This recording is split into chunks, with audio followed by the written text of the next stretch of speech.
Welcome to Poets from the Neighborhood. I am VeerajaR. And I'm Louise Colln. We hope you'll enjoy the poems we'll be reading today. They're poems written by your friends and your neighbors. The first poem I'm going to read is by Sally Lee. Night Reverie. Fed the horses and barn kitty, fetched the mail and set the table, talked of dogs and stocks and bonds, baked a chicken in a pot, talked of kids and storms and trips, before supper Stilton cheese, broken crackers, wine, not beer, talked of sisters, boys and schools, whipped potatoes, cream and butter, broccoli steamed to make us sturdy, talked of telephones, computers.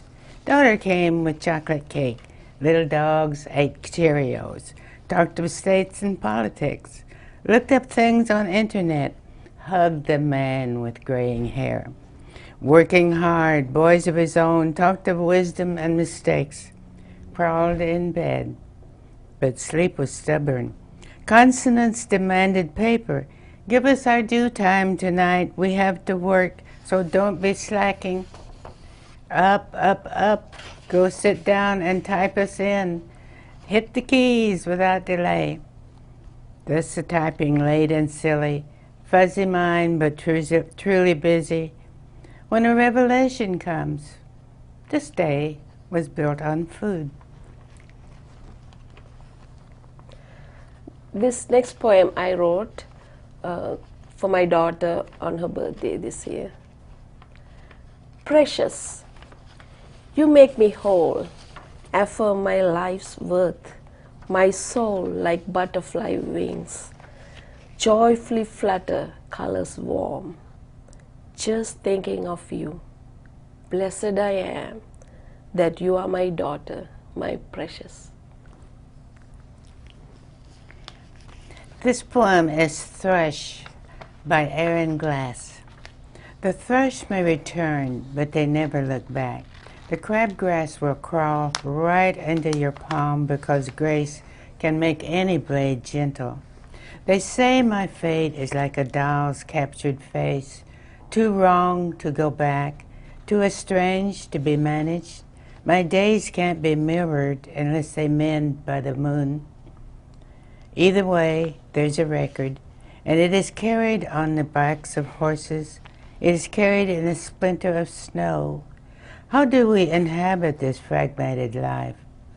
Is the body the light in the window, or the one who looks in? What part of us does not disappear when we disappear? This is a haiku by Louise Colln. Shadow of a fence, creating an artist's print for just one moment. And I'm going to read one by VeerajaR from her book, Joy of Being. Where do we rush every day, care not even to pray, soaring sails and money pays, power or poverty leading the way, hours squeezed out of the day. Poor souls, we have lost our way. This next poem is by Coomer. The Hand Spade. My mother and I walk in the garden. She can't kneel anymore. Her knees are short. I show her new leaves, rigid veins of the birch, stars of the sweet gum, hairs reaching from pores. Like miniature forest, an ant busying itself along the stem. There's a line of trees in the backyard where 50 years ago a fence shielded seedlings, allowed growth. Without that sheltered space, no tree would have survived the tractor's maul. Now the trees remain, but the fence is long gone. Earth doesn't concern itself with fairness. We talk of old scars, still not reconciled, as if talking can make them fade. Blur the edges. We have tried for all these years without success.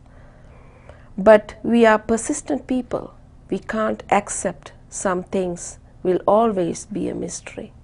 We find an old hand spade, rusted by winter, its handle bare, the varnish peeled back. Thank you for watching Poets from the Neighborhood. We hope you will join us soon again.